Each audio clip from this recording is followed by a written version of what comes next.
it's ownership of the land, all of the land, which is profound. I think it's a subject of profound importance. You know, here we all are, nearly 8 billion of us, on a blue ball falling through infinity. And we're all in it together. And yet, some of us, some people, some few people own most of it.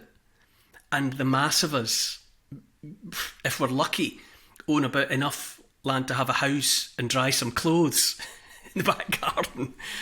And you think, how did that situation evolve? You know, who decides who owns where we are? And that thought comes and goes for me. But certain things that I see in the mainstream media bring it, you know, sort of bubbling back up to the surface or to the forefront of my mind. And I suppose this week I saw something on social media. It was, you know, one of my favourite private jet enthusiasts, John Kerry, who's the special presidential envoy for climate for the Biden administration, but I think he's held a similar post for, you know, a lineage of US president. There was a climate summit in Washington, and there was a headline that said, where John Kerry said that confiscation, government confiscation of farmland was not off the table. Now, that really registers with me as something we all have to pay attention to. I mean, that's a high up in the US governmental infrastructure administration saying that, but it's all around the world at the moment. This meddling by governments, presumably operating on behalf of shadowy figures in the background, transnational corporations not being the least of it. And you have to wonder what they're up to. Of course, for most of us who are worried about this subject at the moment, it began with and continues with what's happening to the Dutch farmers, the farmers in the Netherlands and Holland. The progressive Dutch Prime Minister Mark Rutte is pushing ahead with a blatant commitment to seize farmers' land. There's talk of 3,000 farmers or 3,000 farms that are in the crosshairs of Rutte's government at the moment, and there's openly declared intentions to decimate the farming industry in the Netherlands. Bear in mind, they're the second biggest producers of food on the planet, the Dutch farmers, and yet their own government is going after them to cull the national herd back to by a third, if not by a half, and to severely reduce the amount of land that's actually being farmed. And in recent years, the last couple of years, the World Health Organization and COP26 and COP27 have talked about the need, as they see it, to cut farming, to reduce the amount of land that's given over to growing crops and raising livestock. And I find it profoundly troubling. Also this week, there were reports coming out of New York City that the mayor of New York, Eric Adams, is talking loudly about the need to change the way New Yorkers eat. There's a quote here: New York City, from Mayor Adams, New York City is leading the world when it comes to combating climate change because we're using every option on the menu in our fight, and that includes changing our menus too. Plant-powered food isn't just good for our physical and mental health, but good for the planet as well, he said. That's why today, that was this week just past, we're committing to reducing the city's food-based emissions by 33% by 2030. Americans will have to eat differently if they want to rein in climate change. And I find that all of it is deeply troubling because I don't believe that any of what's going on in relation to farming is about the good of the planet, far less the well-being of people like you and me. I've said before and I'll say again, it's never about what they say it's about. The attack or the attempt to rein in farming that's going on in the developed world is being sold to us as an effort to save the planet. And also kind of trailing in the wake is the notion that it's about the well-being of the people. And I don't believe the attack on farming has either of those two objectives. Not at all. I believe it's simply about taking control of the land. And furthermore, I believe that the desire to take control of the land and to retain control of the land is as old as the hills. You know, I mean, right off the top, let's just why don't I think it's about the good of the planet? Well, this push for plant-based food is dependent upon the production of seed oils, you know, rapeseed oils and sunflower oil and palm oil and all of the rest of it. And there is no way anyone can argue that the production of those crops is environmentally friendly. The mass production of seed oils wrecks ecosystems.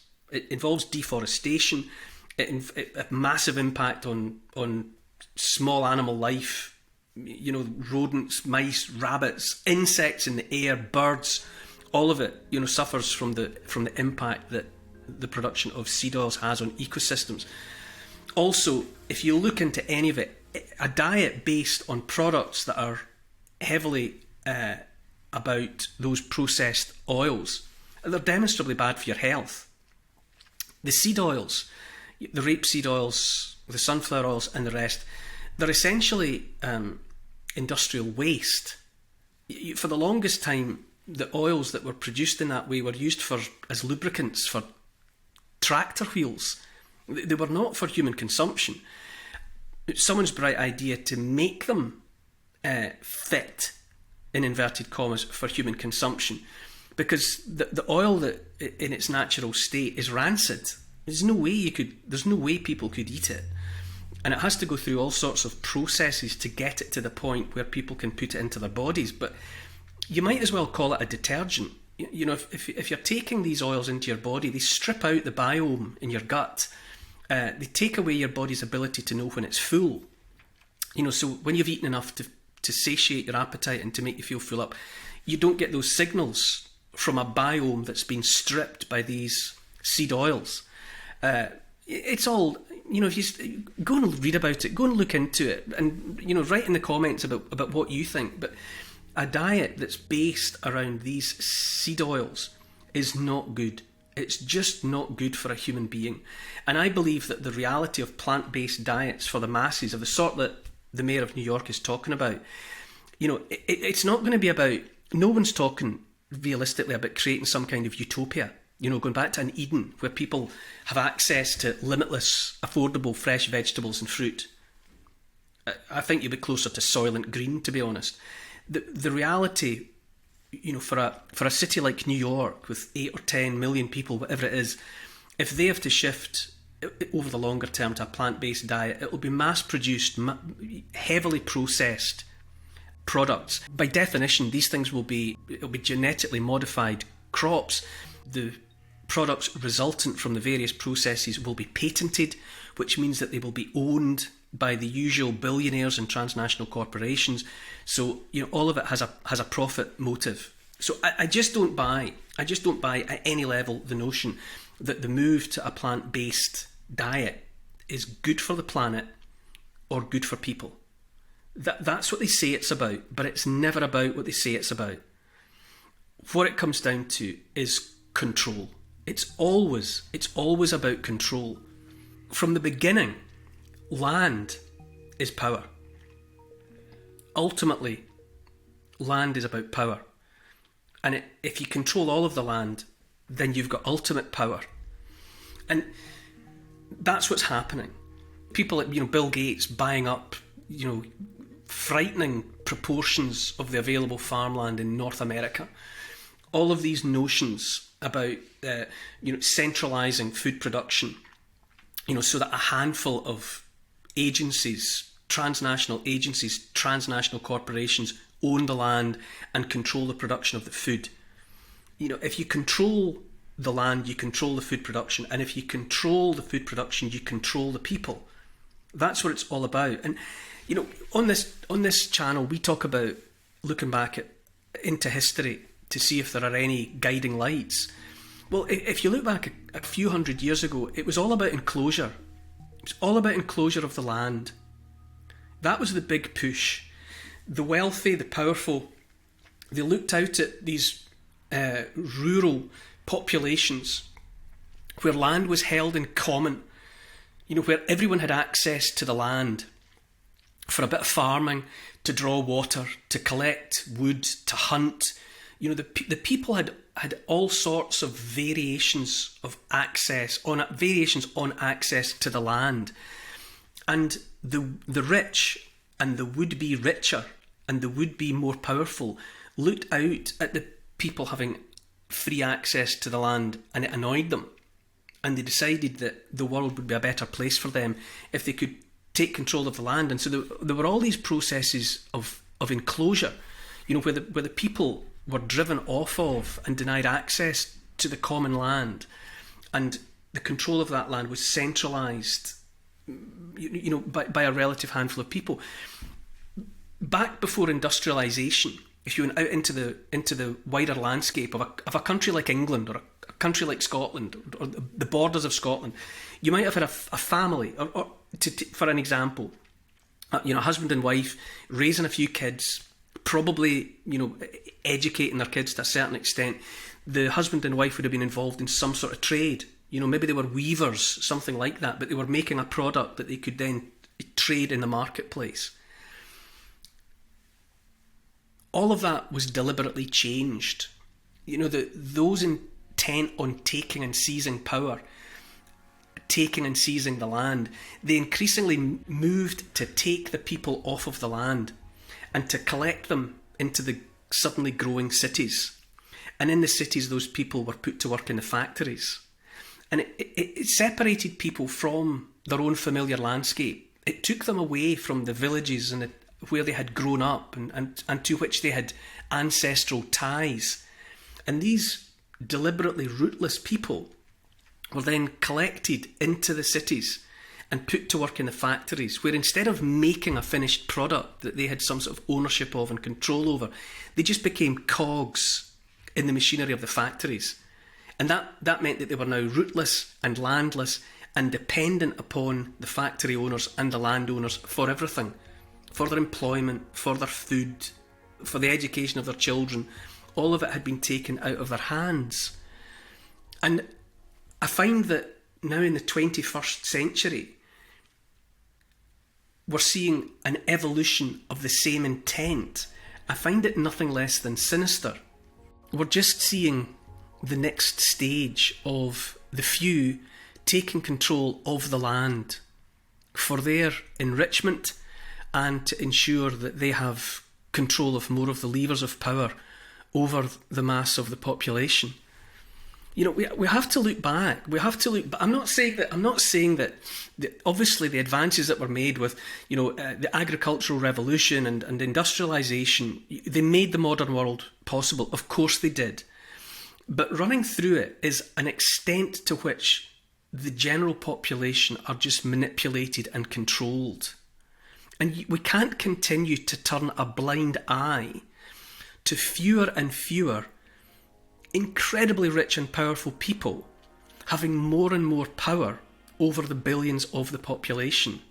We have to look back at the lessons of history and see that when the rich and the powerful take control of the land, it's for their good and not for ours. You know, and sometimes I think too that there's a lesson in Scotland. You know, that long after the King of England was so called, the King of England or the Queen of England, north of the border, it was still the King or the Queen of Scots. You know, Mary, Queen of Scots. That was her title. And it's not an accident. It meant something. By that point in England, you know, the arrival of the Normans and the European feudal system, the king was the ultimate landlord and felt entitled to claim that he owned the land. King of England, Queen of England. That took longer north of the border, so that while the king or the queen was the first among equals, they didn't actually even pretend that they owned the land.